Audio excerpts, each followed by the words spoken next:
இடங்காரங்க மட்டும் இருக்குது. எனக்கு தாண்டி வேண்டி ஒன்று வேணும். எந்த குறையாக இருந்தாலும் நான் கண்டறிஞ்சு பார்த்துக்கலாம். இல்லை இப்போ பூஜாரி அதில் வந்து என்ன குறை இருந்தாலும் சொல்லு. பள்ளியில் வந்து முகமது ஆகக்கூடாது, அவ்வளோதான்.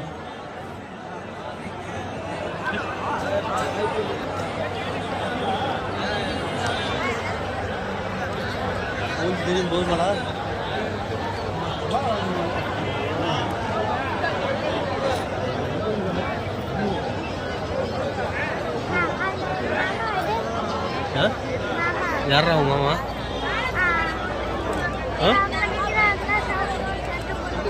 ஆ